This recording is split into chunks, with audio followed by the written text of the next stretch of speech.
Assalamualaikum, hai semua, jumpa lagi di channel Nura. Seperti biasa, hari ini dari pagi-pagi sampai siang aku selalu masak buat warung nasi jualan kita. Warung nasi jualan kita ya, bukan warung nasi jualanku. Karena ini warung nasi Pak Suami dan aku.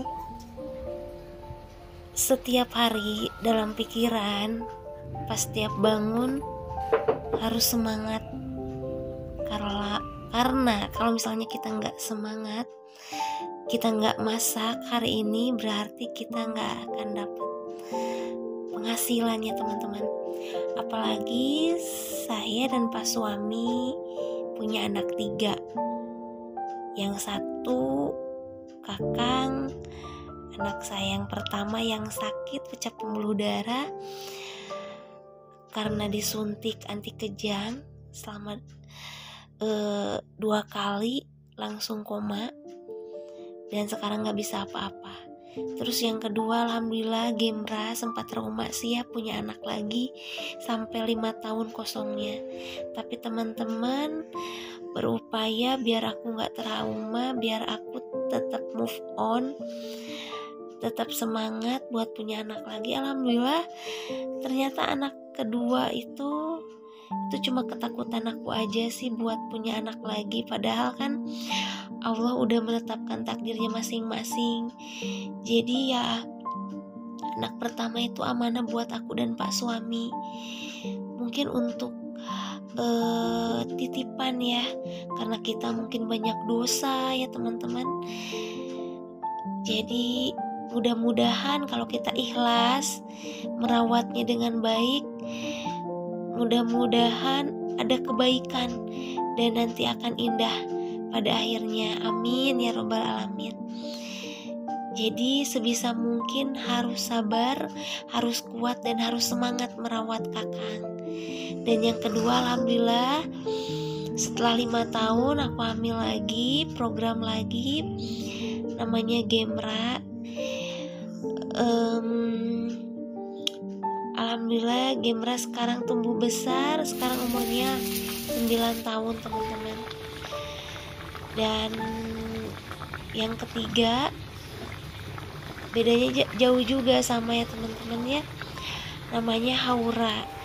Jadi alhamdulillah kita punya 3 buah cinta kami, alhamdulillah, yang harus dijaga, dirawat, dididik ya teman-teman. Yang paling berat itu mendidik ya.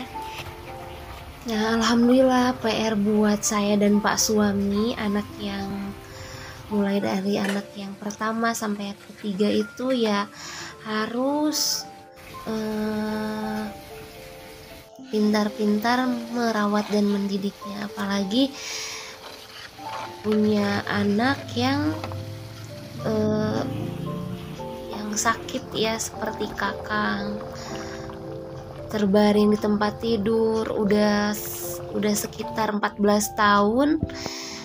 Jadi mesti sabar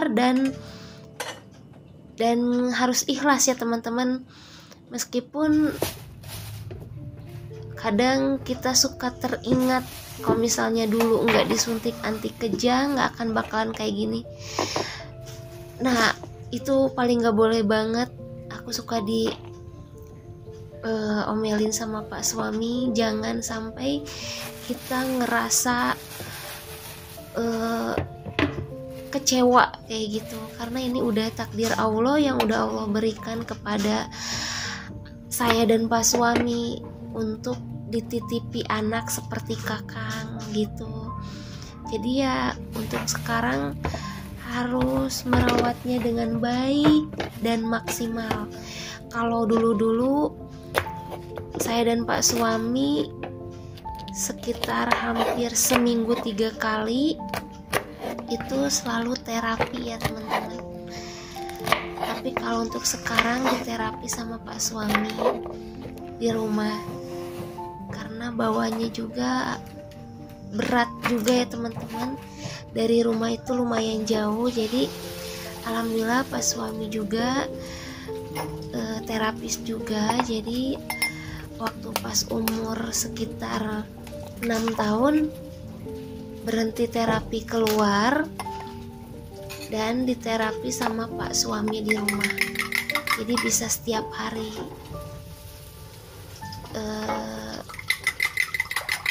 Kalau kita ingat yang dulu-dulu masa lalu waktu kakang pas sakitnya di rumah sakit, terus inget disuntiknya itu, kita malah jadi tambah sakit hati. Jadi jangan terlalu mengingat-ingat masa lalu ya teman-teman, harus ke depan mikirnya ini gimana cara merawat kakang dengan baik dan maksimal.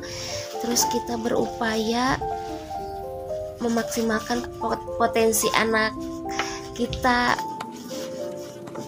Jadi kan yang kedua, alhamdulillah kayak Gemra, misalnya kita tahu Gemra punya potensi di motorik, jadi lebih senang sama aktif gitu ke silat. Jadi alhamdulillah kita melatih Gemra untuk belajar silat kayak gitu ya teman-teman.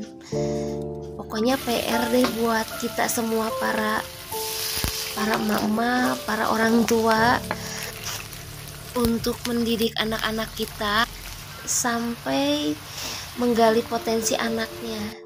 Jadi jangan sampai anak kebingungannya teman-teman, nanti potensinya apa. Kalau saya dan pak suami PR itu malah yang kedua sama yang ketiga. Kalau untuk kakang sekarang mungkin harus memaksimalkan dalam merawatnya. Meskipun sekarang perkembangan kakang ya menurun ya teman-teman, karena sering kejang. Kalau lapar kejang, kalau ada sakit kejang gitu ya teman-teman. Terus ini aku sambil masak ya teman-teman, sambil cerita juga. Dan ini aku sambil nunggu mendidih, aku angkut-angkutin dulu pakaian yang udah aku cuci kemarin malam dan aku keringkan di mesin cuci. Ini biar pak suami menjemur. Ya kita kerja sama aja ya teman-teman. Alhamdulillah harus kerja sama ya teman-teman. Aku yang nyuci, terus pak suami mengerti bagian yang ngejemur. Nggak tahu kenapa aku lebih suka mencuci baju daripada menjemur pakaiannya. Banyak banget setiap hari cuci pakaian. Nah ini setiap hari pasti aku masak menu minimal 10 menu masakan warung nasi ya teman-teman. Sambil cerita-cerita anak-anak saya, ini sambil masak 10 menu di warung nasi kita yang sederhana. Dan insya Allah ini enak dan disukai para pelanggan. Dan harus selalu ada sayurannya teman-teman setiap harinya. Jadi menu sayurannya itu yang paling digemar itu ada telur dadar, terus harus ada ayam goreng, opor ayam, ini juga ada usus ya teman-teman, tumis usus. Terus ada kalau nggak oseng kangkung, oseng keciwis, dan ada goreng tahu, goreng tempe. Pokoknya 10 menu itu minimal ya teman-teman. Terus ada mie goreng juga, kemudian ada tongkol, tempe kering, tempe orek, kayak gitu ganti-ganti ya teman-teman. Dan tumis-tumisnya tuh suka ada sambal goreng kentang, terong balado, terus ati ampla juga ada.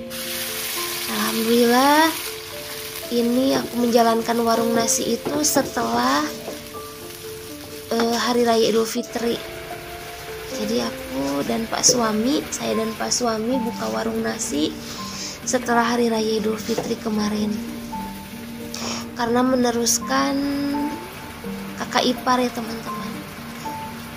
Dilanjut aja sama saya dan pak suami. Jadi kalau untuk kue-kue mungkin nanti lebaran. Kalau untuk sekarang setelah bulan Ramadan setelah hari raya Idul Fitri kita jualan warung nasi aja, karena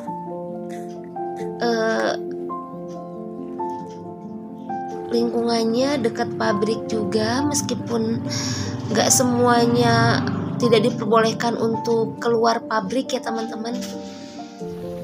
Jadi alhamdulillah selalu ada supir atau proyek yang mengerjakan bangunan di pabrik selalu beli ke kita. Jadi kebanyakan lelaki ya, yang bapak-bapak yang makan di rumah makan, amin, di warung nasi sederhana kita kayak gitu teman-teman. Ini cerita tentang warung nasi dan seorang ibu yang punya anak 3 dan anaknya sakit, dan saya dan Pak suami harus merawat ketiga anak ini dengan maksimal, dan harus belajar lagi ya teman-teman. Ya, namanya belajar harus sampai tidak berhenti ya teman-teman, harus terus belajar aja. Ini saya belajar buka warung nasi, masih belajar, masih merintis kayak gitu. Meskipun belum besar ya warung nasinya, tapi alhamdulillah rame. Ini udah selesai teman-teman. Apalagi kalau misalnya hari Jumat itu suka rame, karena kan pada keluar tuh mau pada sholat Jumatan, jadi selalu singgah dulu di warung nasi kita kalau hari Jumat. Makanya seneng banget kalau udah hari Jumat jualan warung nasinya jadi rame kayak gitu. Dan semoga berkah ya teman-teman yang menonton video aku, bantu support biar channelnya berkembang dengan cara like, komen, dan subscribe ya teman-teman. Nah, alhamdulillah ini udah selesai. Semoga laris manis hari ini.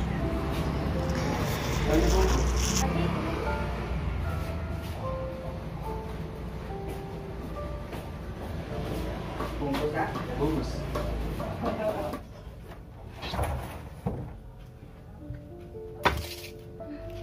Maafin Umi, aduh bara rasa Umi kagok nih jam ngeberesin. Alhamdulillah udah selesai teman-teman. Rutinitas masak harus semangat. Masya Allah, sekarang gantiin dulu kakang popoknya, udah basah banget. Maaf ya, ya Allah, Masya Allah, astagfirullahaladzim, basah banget tuh, Masya Allah, maaf ya. Yuk sekarang maaf.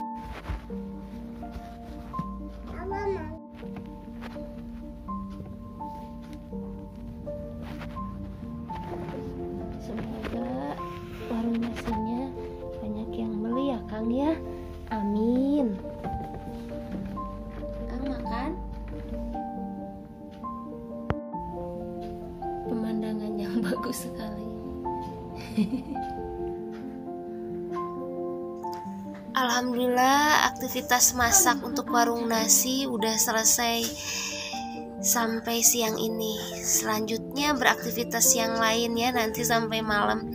Pokoknya nggak ada selesai-selesainya deh yang namanya ibu rumah tangga. Salut deh pokoknya yang jadi ibu rumah tangga, yang punya karir di luar juga sambil ibu rumah tangga juga. Pokoknya salut deh.